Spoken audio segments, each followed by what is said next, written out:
Yud Aleph, Vayishimu Olav Ori Sori Miskana Misim Lemananos Psivolsam. They placed upon them these taskmasters to afflict them in their suffering. Vayiven Ori Miskos Pharaoh's piece from Ramses.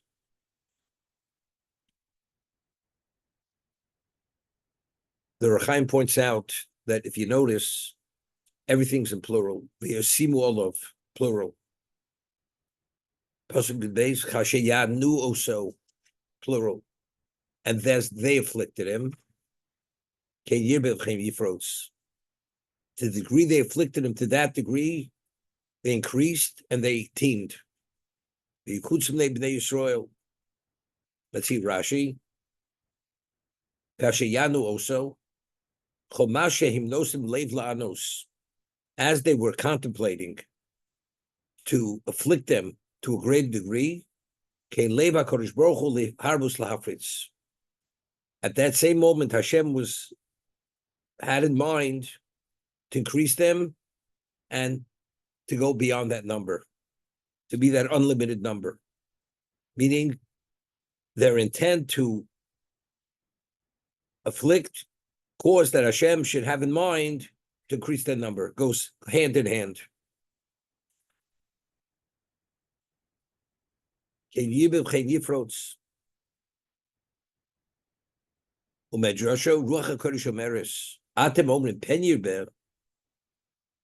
You're saying they may increase, and the Omer Ken Yirbe. They definitely will increase. The Egyptians, they became disgusted with the Jews. When they saw the Jews increasing such numbers, it was like thorns in their eyes. It's something they couldn't tolerate. I'd once said, we mentioned this last year, the year before, many years, one of the questions which is asked, due to the Bris Bein Absorim with Avram Avinu, this is the reason why we had Golos Mitzrayim. Geri Yizaracho, your children will be strangers, bears Lohem, in a land which is not theirs. Vavodum, Vidum Osam, they will be enslaved, they'll be afflicted. Arba Be'er Shana, 400 years. But factually speaking, we're only in Mitzrayim, we're only 210 years. We're not there 400 years. So how do we compensate for the numbers? So even though Rashi says that the calculation begins with the birth of Yitzchok, but factually speaking, that's an answer. Because the Ovasat Kedoshim, as we discussed yesterday, being in Mitzrayim, in Canaan, being in an environment which is everything, which is the antithesis of Kedusha, that already was considered an enslavement. That was considered an affliction. However, the other answer which is given, which is based on Medrash, we read that it says, "Vayimoru chayei b'avoda kosher." They embittered their lives with hard work. So the explanation is 400 years if it would have been ordinary servitude. But because Hashem wanted us to leave sooner, he intensified the bondage.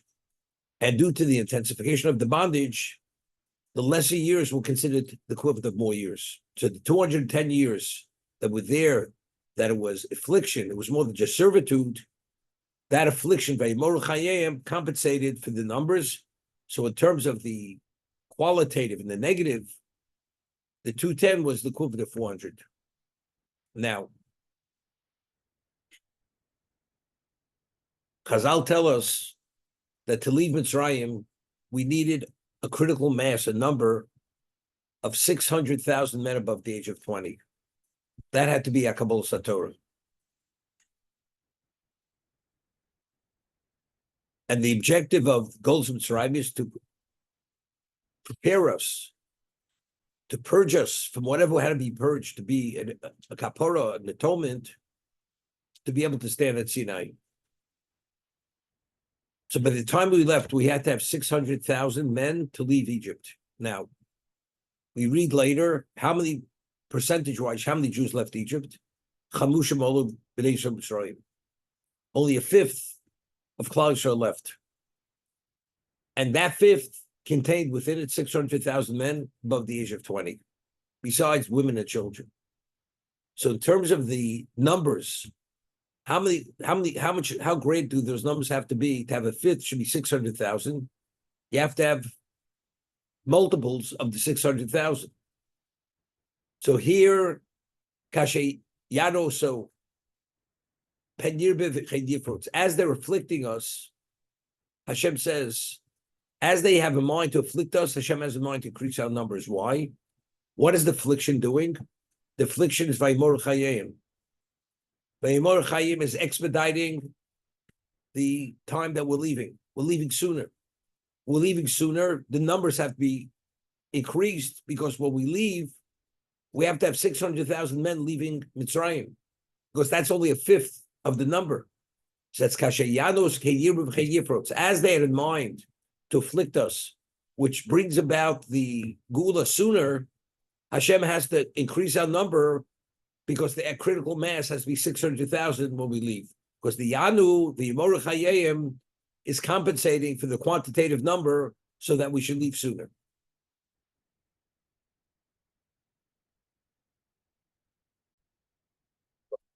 Points out it's all in the plural. The Kashe Yadu. It's in the plural. Everybody was part of this. It's bondage, not only Pharaoh, but even the people.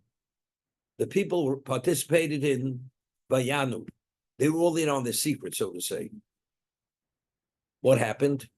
So Rechaim HaKadosh points out, it says, L'man anosim sivlosam, that as much as they worked, they kept increasing the workload. Initially, they had the workload was they had to produce a certain amount of bricks. But what was the whole concept? The whole concept was that because they're increasing the number, by wearing them down physically, they'll become less prolific. That was the whole idea. But it backfired. The more they enslaved them, the more they afflicted them, the numbers increased to a greater degree. It had just a contrary effect. So Pharaoh was going to do something now which was totally unconscionable. What was that? He was going to have the males, we'll see in a moment, to kill the males. Because the whole idea was what? That his astrologist had told him, Moshe Shel Yisrael is going to be born. He's going to be a male. So therefore, we're going to kill all the males, but it has to be done on QT. Pharaoh himself kept it a secret. This was his secret. The masses weren't aware of this. Because this level of inhumanity, to work them more harder, so you're my slave, you have to work. I increase my workload because I want to have greater production. But just to take the males, just kill them. And how did they kill them? They told the Mial Severios, when you see a male alav noyim on the birth stool, just end the child's life. And people say the child died in childbirth. Childbirth, the males died, the females were able to survive. So nobody's going to really know what's going on. This is something which he did not share. This was not public knowledge. Therefore, we'll see over here, in regard to the affliction, it's all in the plural. Everything at this point is in the plural. And this is what we're saying. They kept increasing the workload. But the more they increase the workload, porech is, Rashi says, it was such hard work, it actually physically broke them, and literally they became brittle. They were just falling apart. But the more they were physically abusing them, in the physical sense, the more they increased. They embittered their lives with hard work, with mortar and brick. Regardless, anything they did, they kept increasing the workload. Whatever avodah they did, it was beforech. It was the maximum physically that a human being was able to tolerate, because they wanted to minimize them, that they should not proliferate.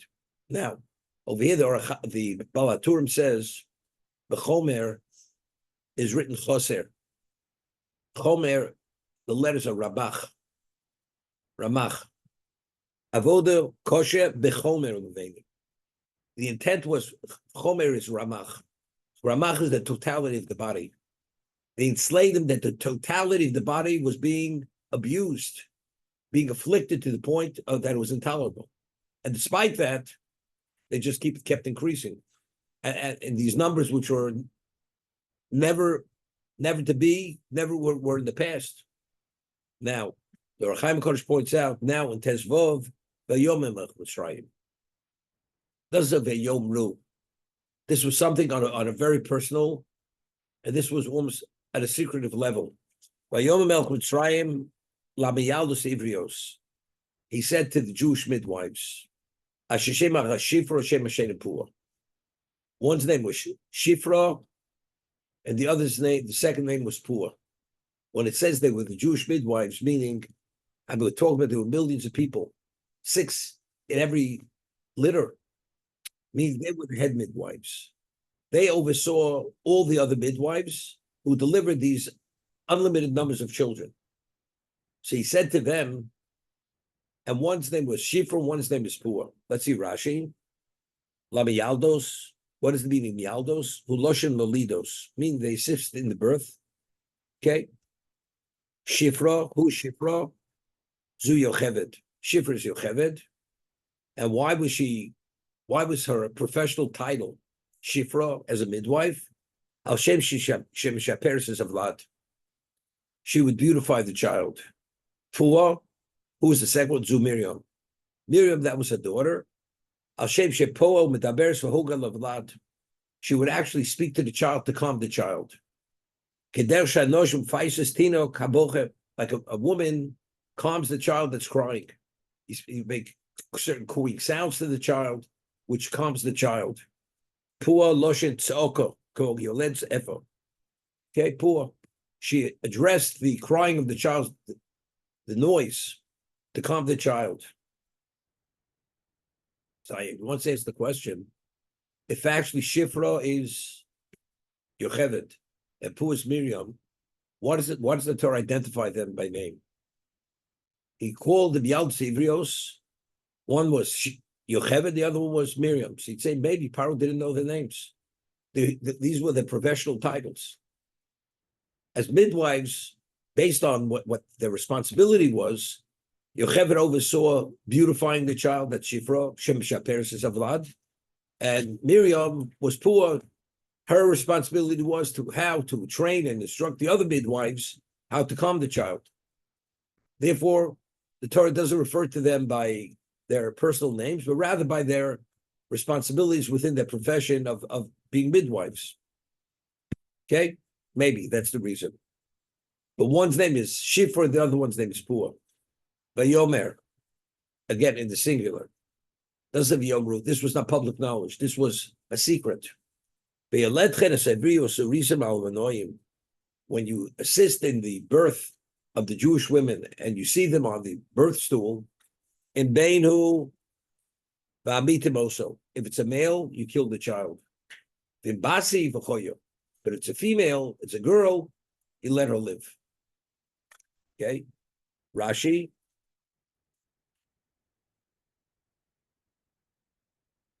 In Benu, in Lo Yamakbid El Al he only wanted to what? To kill the males, not the females. Why? Shomelo, it's Tagminov, was his stargazers, had said to him, because ultimately there's going to be a male who's going to be the redeemer, who's going to assist them to bring the bondage to an end, that they should leave Egypt. Therefore, it was of the ultimate purpose now to kill all the males, because we don't know exactly which child is going to be the redeemer. But if it's a female, it's a girl, let the child live. However, the Torah tells us, the midwives, they feared Hashem. But they did not do kasher diber. Doesn't say kasher omar. Diber is formal. as the king of Egypt had spoken. He gave his word as the king of Egypt. He had spoken officially, formally. You couldn't be more direct and more engaging in the capacity as a king. But and Rashi says, not only did they not kill the children, but they fed them and they took care of them to make sure they should be alive. Rashi, not only did they not kill them, they provided water and sustenance.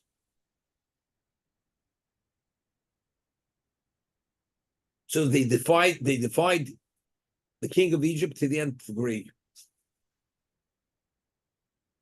Just want to point out, and we spoke about this in the past, when he summons them, Pharaoh summons Shifra and Puah, the Bialdos. In what context does he summon them? It says, Vayom Melech Mitzrayim. He summons them as the king of Egypt. And when he instructs them what they have to do, he gives them that charge. It says, but in Yud Zion, it says, because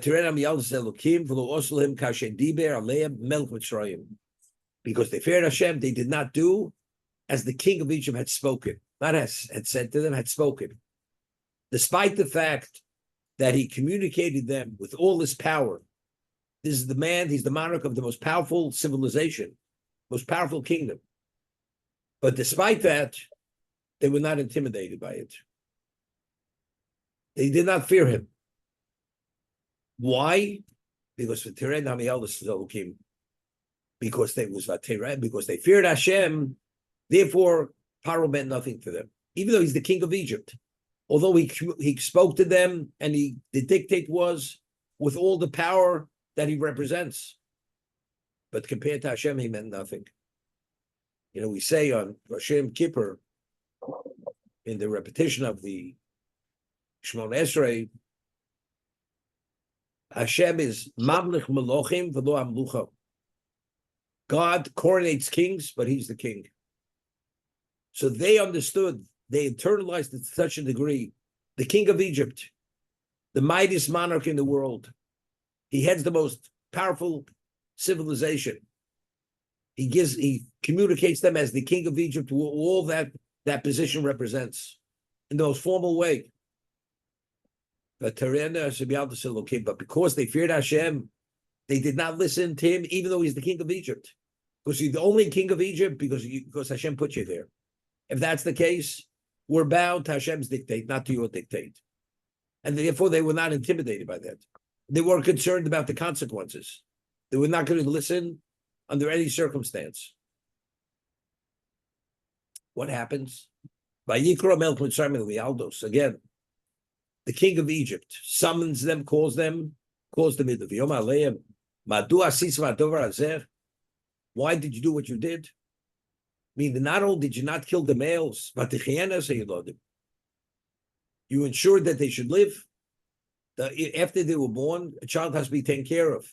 Whatever amenities, whatever services you have to offer, you gave it to the males. So not only did you not kill the children, but you assured that they should be alive. They had to respond. Hamayaldos el Paro. Now, when they answered, who did they answer to? Does it say he speak to them as Melech Mitzrayim? But Tomar Hamayaldos el Paro. They responded to Paro. Does it say they respond to Melech Mitzrayim? Spoke to him as the individual, the monarch, not the one who represents, who's the Melech Mitzrayim, the king of Egypt. The Jewish women are not like the Egyptian women. Meaning they don't need the midwife. They basically deliver their own children, like an animal doesn't have a midwife. They give birth on their own. Before the midwife arrives, the child already is born. The whole idea was as the child is coming out of the womb, you manipulate the child, you kill the child, the mother's not aware.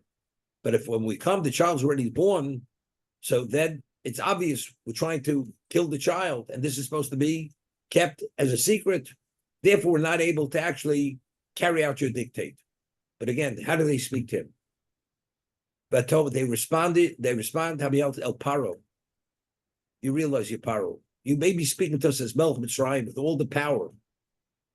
You represent the most advanced, powerful civilization, but you realize you're Paro.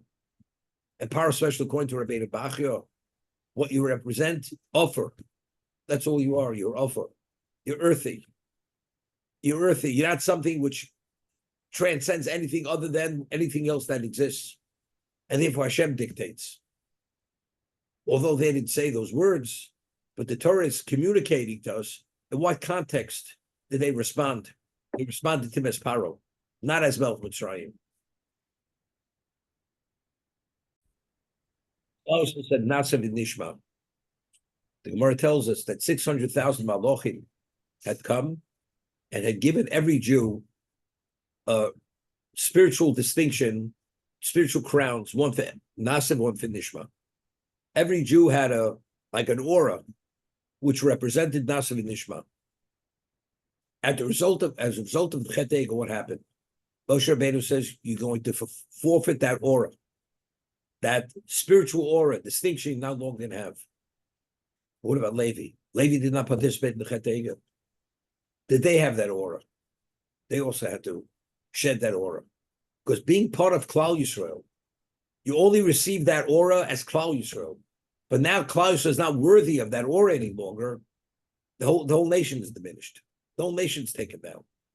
And therefore, even the Leviim, they lost that special distinction of Nasav and Nishma. The same idea. Being part of Klal Yisrael, it's like we say that it's the concept of V'afto Recho Kamocha. We're one spiritual network. If you allow the virus to enter into the system, the whole system begins malfunctioning. Even though the individual may have not changed as much an iota, it doesn't make a difference, but you're part of the system. Levi was part of the system. You're part of Klal Yisrael. You're part of Bnei Yisrael. Okay? But again, because they were Teren HaMiyal Es Elokim, they said they spoke to Pharaoh, not to Melch Mitzrayim. Okay?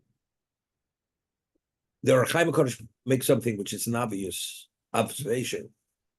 The most special family that was integral to Klal Yisrael was the family of Abram and Yocheved. They had 3 children, Moshe, Aaron, and Miriam. The Gemara refers to these 3 people as Shlosha Parsim Tovim Nitli Yisrael, 3 exceptional administrators or overseers were given to Klal Yisrael. Who are they? Moshe, Aaron, and Miriam. I mean, that one family should have such exceptional children. Everyone, Moshe was Shokol connected to Israel. He was the equivalent of Klal Yisrael. And Aaron, on many levels, was the equivalent of Moshe. And Miriam was also. She was in the VO. She was a prophetess when she was 6 years old. She already prophesied that her mother's going to give birth to Moshe Shel Yisrael. And how do these 2 people, how do they merit such special children? And of course, as the Torah is going to speak in a moment, Vayetev, Elokim lemialdos. Elokim did good for the midwives. Why? Because they went and due to their fear of Hashem, they defied the order and did not kill the Jewish children. Because of that, there's something very interesting. The people increased in number and they became empowered to a great degree.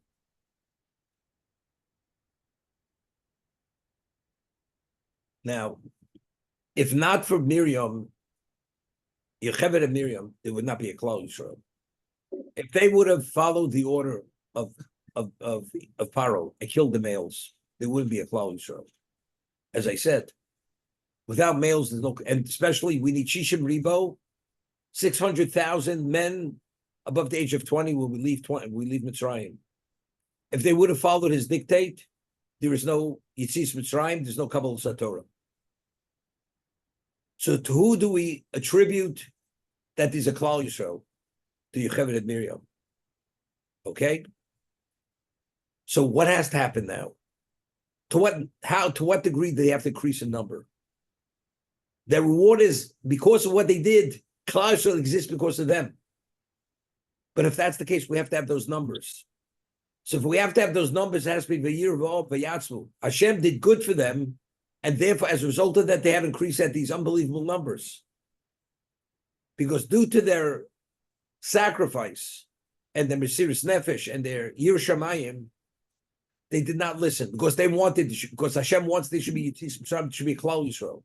If that's the case, Hashem will increase the numbers, and that's going to be their reward because there's going to be a Klal Yisrael. The Yir v'ol v'yatzmu. In addition, Ki Yoru HaMiyaldos says Elokim, and because the Miyaldos, they feared Hashem, V'yaslem Batim, Hashem made for them special families, special houses.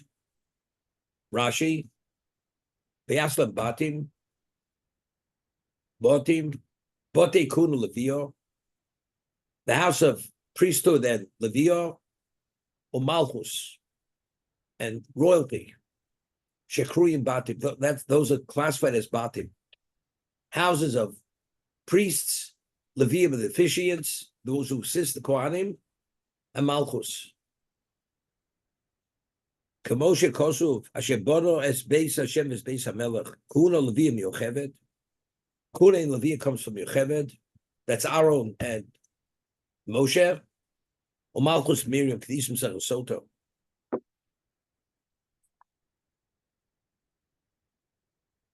So the main reward, Vayetev, what was the Vayetev? What was the goodness that he gave to them, that the Jewish people increased? That is a Klal Yisrael. That's the main thing. In addition, on a personal level, they had a special pedigree. Kuna and Levi came from Yocheved, and Malchus, royalty, came from Miriam.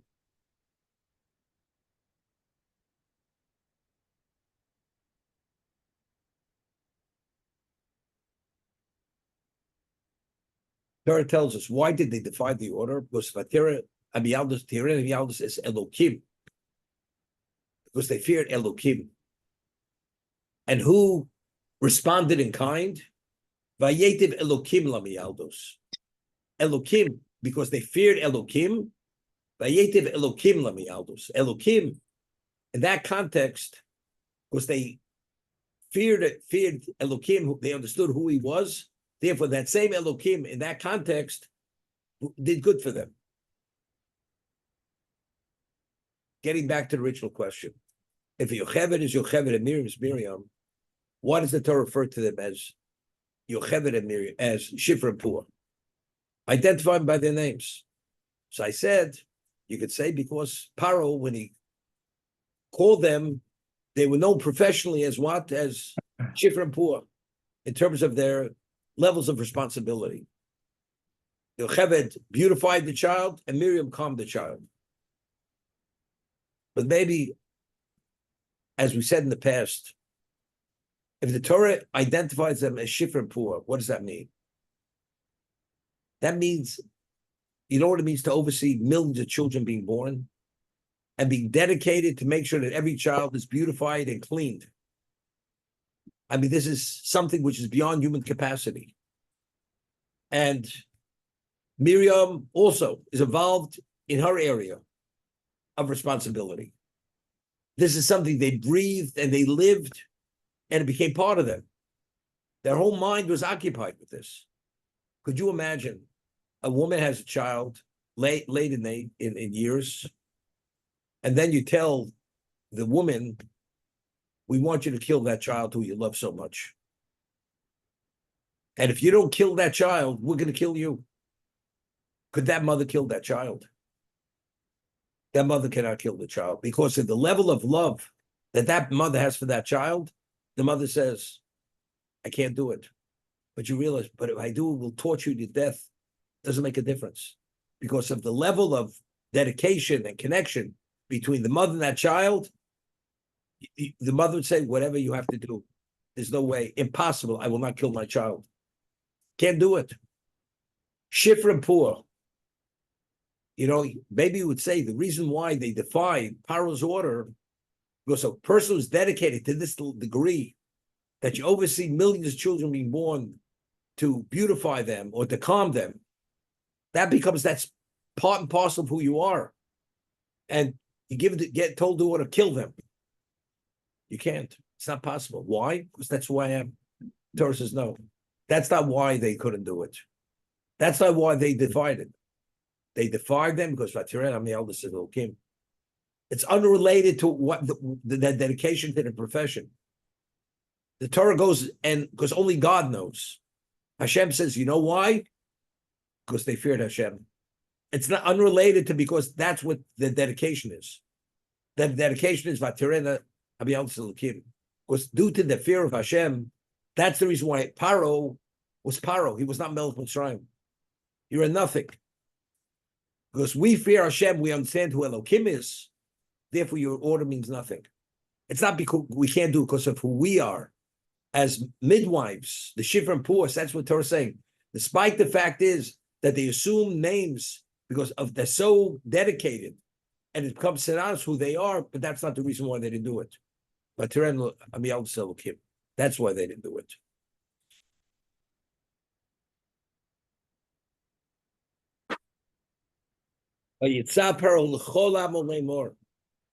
He gives the order. He tells the people, no ifs or buts. You must carry this out. Every son, male, who's born has to be thrown into the Nile.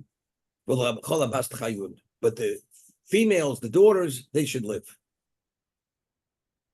When it says over here, Kol Habein, it doesn't say Kol Habein Hayilod Li Yisrael. Every male, meaning that when he gave this dictate, it's even the Egyptian children. Because Rashi will cite the Medrash, because the stargazers we're not sure whether the Redeemer is going to be a Jew or an Egyptian. So because it wasn't clear, the order was across the board. All males, regardless who they are, they all have to be killed. Rashi, Cholamo, Afalim Gozar. The decree of killing the males was even on his own people.